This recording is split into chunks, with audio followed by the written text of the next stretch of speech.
Good morning students. I hope all are fine and ரெகுலராக physics படிச்சுட்ருக்கீங்கன்னு நம்புகிறேன். But அதுக்கான updations எதுவுமே இல்லை வீடியோஸில். குரூப்பில் யாரும் ஃபிசிக்ஸ் அதிகமாக டெஸ்ட் எழுதி ப்ரெசென்ட் பண்ணலை. சரி பார்ப்போம். இனி ரெகுலராக ஒரு கொஷின்ஸ் நான் கொடுத்துட்டு வரேன். அதை எழுதி வாட்ஸ்அப்பில் சென்ட் பண்ணுங்கள், கரெக்ஷன் பண்ணி கொடுக்குறேன். ஓகேங்களா? ரைட். நம்ம இதுக்கு லாஸ்ட் 3 வீடியோஸை நம்ம பார்த்துட்ருக்கிறது application of Gauss law and Gauss லாவை பற்றி பார்த்துட்ருக்கோம். ஸோ காஸ் லா மீன்ஸு என்னென்னு பார்த்துருவோம். அப்ளிகேஷன்ஸ் 3 அப்ளிகேஷன்ஸ் பார்த்துருக்கோம். அது என்னென்ன அப்படின்னா, electric field due to and infinitely long charged வயராக இருந்தால் is equal to 1/2 by epsilon lambda by r into r vector E வெக்டார்னா, அதே வெக்டார் இல்லைன்னா இந்த ஆர் கேப் நமக்கு தேவையில்லை. Electric field due to charged infinite plane ஷீட்டாக இருந்தால் E vector equal to sigma by 2 epsilon naught n cap. அதே infinite plane sheet தான், அது பேரலல் பிளேனாக இருந்துச்சுன்னா, அதாவது 2 பேரலல் சார்ஜ்டு இன்ஃபைனட் பிளேன் ஷீட்டாக இருந்தால் எப்படி இருக்கும்? ஸோ அது electric field inside the parallel plane sheet அப்படின்னா sigma by epsilon naught, and outside the parallel plane ஷீட்டாக இருந்துச்சுன்னா எலக்ட்ரிக் ஃபீல்டு 0. ஸோ இது மாதிரி நம்ம 3 அப்ளிகேஷன்ஸ் பார்த்துருக்கோம். நவ் நம்ம இப்போ என்ன பார்க்க போகிறோம் அப்படின்னு சொன்னால், இப்போ நம்ம பார்க்க போகிறது electric field due to uniformly charged spherical shell. Uniformly charged spherical shell பற்றி நம்ம இப்போ பார்க்க போகிறோம். ஓகேங்களா? ஸோ அதுக்கு என்னென்ன நம்ம பண்ண போகிறோம் அப்படின்னா, ஒரு யூனிஃபார்ம் சார்ஜ்டு ஸ்பெரிக்கல் ஷெல் எடுத்துக்கோங்க. அதனுடைய ரேடியஸ் ஆர்ன்னு கன்சிடர் பண்ணிக்கோங்க. அதுக்குள்ளார அது உள்ள சார்ஜஸ் எவ்வளோ டிஸ்ட்ரிபியூட் ஆகிருக்கு அப்படின்னு சொன்னால் கியூங்கிற சார்ஜஸ் டிஸ்ட்ரிபியூட் ஆகிருக்கிறத நம்ம கன்சிடர் பண்ணிக்கலாம். அதாவது ஒரு ஆர் ரேடியஸ் இருக்கக்கூடிய ஒரு ஸ்பெரிக்கல் ஷெல்லு, அதில் சார்ஜஸ் கியூங்கிற சார்ஜஸ் இருக்குது. இப்போ அதில் நம்ம 3 கேசஸில் எலக்ட்ரிக் ஃபீல்டு ஃபைண்ட் அவுட் பண்ண போகிறோம் பை யூஸிங் காஸ் லா. ஓகேங்களா? எப்படி அப்படின்னு சொன்னால், electric field at a point outside the shell, at a point outside the shell, electric field at a point inside the shell, electric field at a point on the spherical shell. ஓகேங்களா?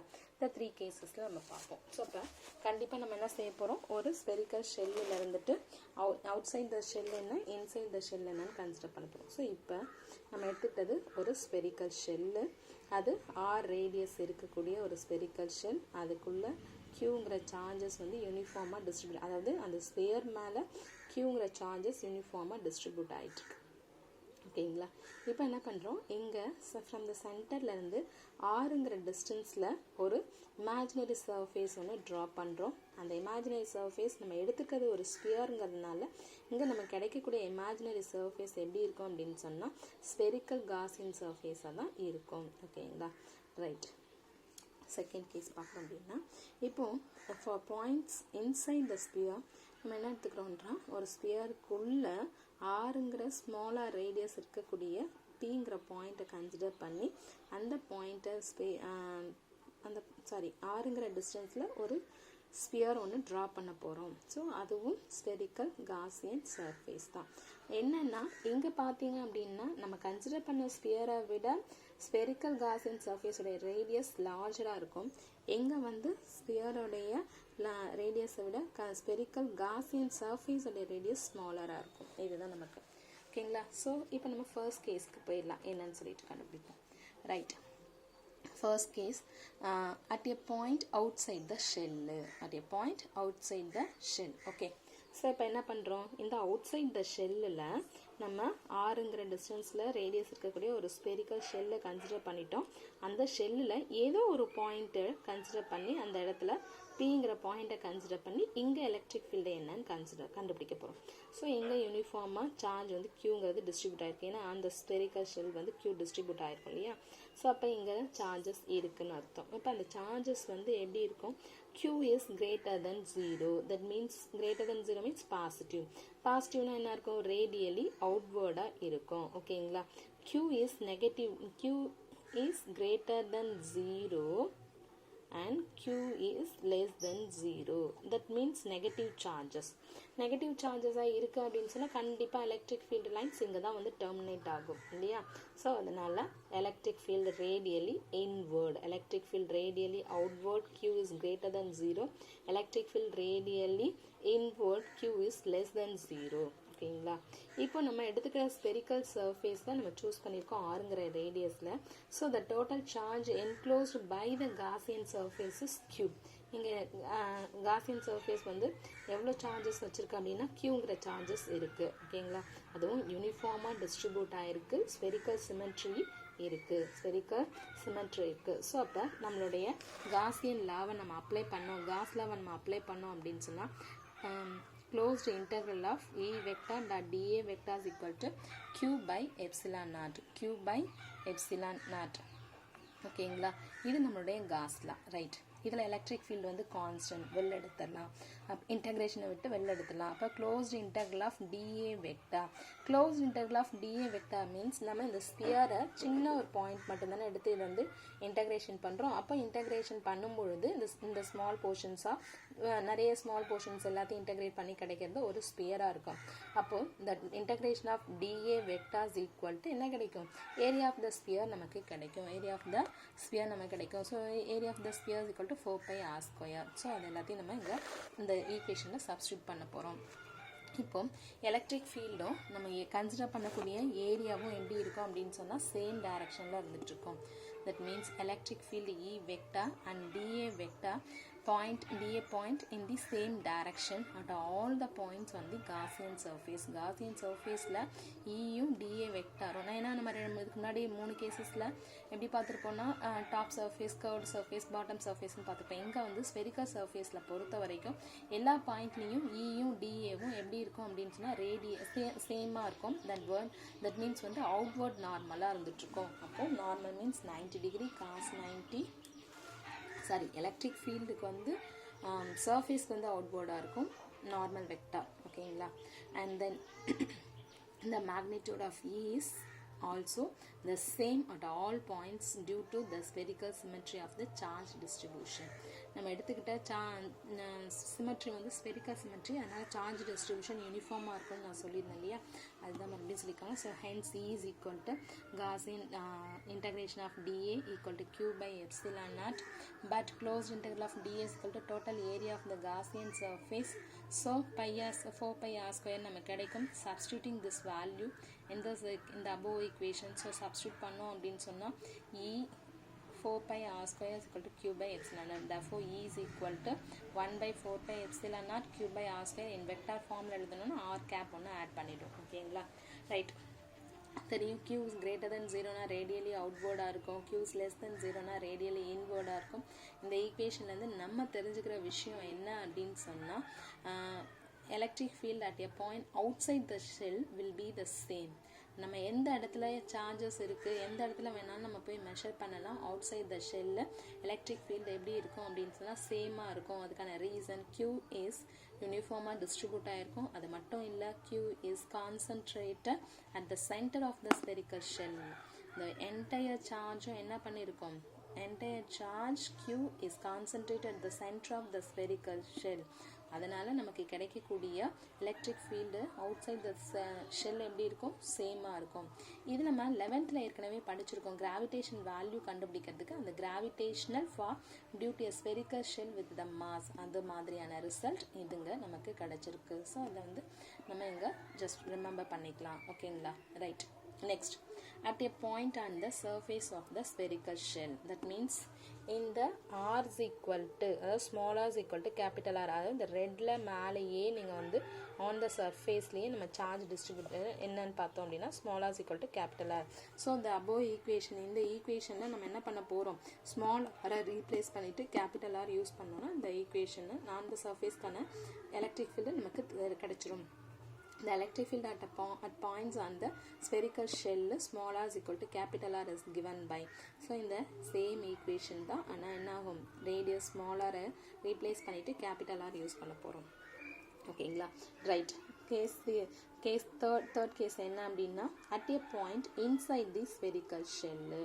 inside the spherical shell நம்ம எடுத்துக்கும் போது radius வந்து எப்படி இருக்கும் அப்படின்னு சொன்னா the radius of the spherical Gaussian spherical shell is less than the radius of the spherical shell. ஓகேவா?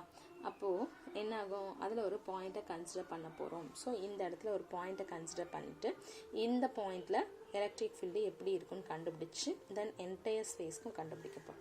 Right. A Gaussian sphere of radius r is constructed as shown in a figure applying Gauss law. So இந்த இடத்துல வந்து நம்ம Gauss law apply பண்ண போறோம். So closed integral of E vector dot dA vector is equal to q by epsilon naught. So E is equal to 4 pi r square. So first இதில் கண்டுபிடிச்சதான் outside the spherical shell என்ன கண்டுபிடிச்சோமோ அதுதான். E into 4 pi r square which is equal to q by 4 pi epsilon naught. The same result நமக்கு கிடைக்கும். E is equal to 1 by 4 pi r square q by epsilon naught நமக்கு கிடைக்கும். But இந்த Gaussian சர்ஃபேஸை பொறுத்த வரைக்கும் நம்ம charges வந்து யூனிஃபார்மாக டிஸ்ட்ரிபியூட் ஆகிருக்கு சர்ஃபேஸ் மேலே. But inside the spherical shell வந்து சார்ஜஸ் இல்லை. So there is no charges. அதாவது since Gaussian surface encloses no charges. ஏன்னா இங்கே Gaussian surfaceக்குள்ளார எந்த சார்ஜஸுமே இல்லை. சார்ஜஸ் இல்லைன்னும் பொழுது q is equal to 0. So E is equal to 0வா மாறிடும். ஓகேங்களா? So E is equal to 0. The electric field due to uniformly charged spherical shell is 0 at all points inside the shell. ஷெல்லுக்குள்ளார நம்ம electric field find out பண்ணுறோம் அப்படின்னு சொன்னால் the electric field due to the uniformly charged spherical shell is 0 at all points inside the shell. A graph is plotted between the electric field and radial distance. அது radial distanceக்கும் அந்த electric ஃபீல்டுக்கும் graph வந்து find out பண்ணுறாங்க. Graph வந்து draw பண்ணுறோம். இப்படி draw பண்ணும்பொழுது radius வந்து capital ஆராக இருக்கும் பொழுது எலக்ட்ரிக் ஃபீல்டோட value maximum.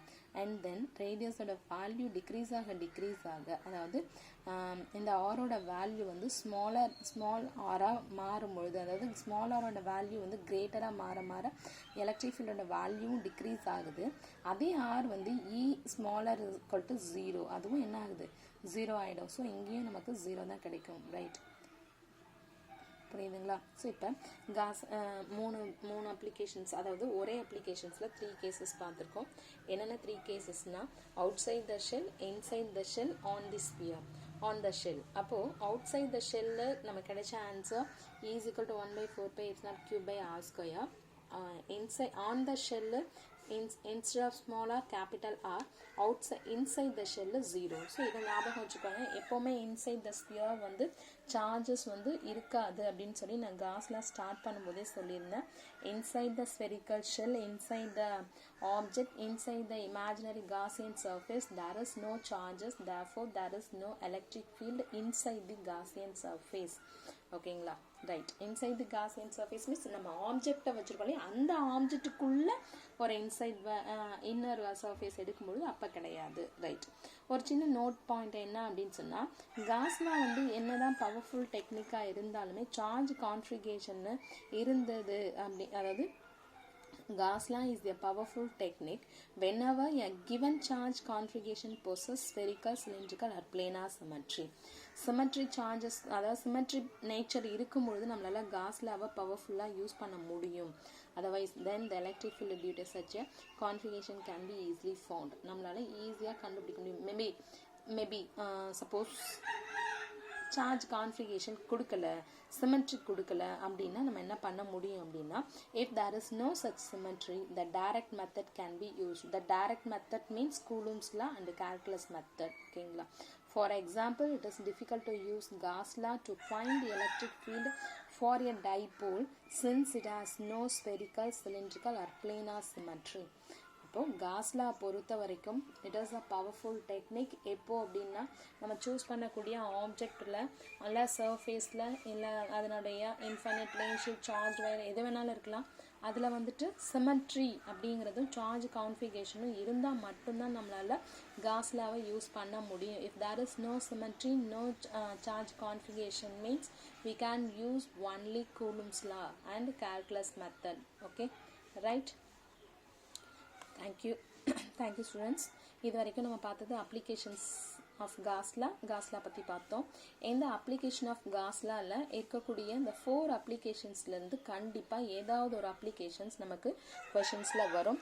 In last year questions பார்த்தீங்க அப்படின்னு சொன்னால் நமக்கு கேட்டிருந்தது ஒரு 5 மார்க் கொஷினாக கேட்டிருந்தது. எதை கேட்டிருந்தாங்கன்னா electric field due to infinitely long charge wire அந்த கொஷினை வந்து கேட்டிருந்தாங்க. ஸோ டெஃபினட்டாக இந்த 4 அப்ளிகேஷன்ஸ்லேருந்து ஏதாவது ஒரு அப்ளிகேஷன்ஸ் நமக்கு பப்ளிக் கொஷின் பேப்பரில் வந்துட்டுருக்கும். ஸோ அதனால் இந்த 4 அப்ளிகேஷன்ஸையும் தெளிவாக படிச்சுட்டு டுடே ஈவினிங் வந்து எனக்கு டெஸ்ட் எழுதி காமிங்க. First two applications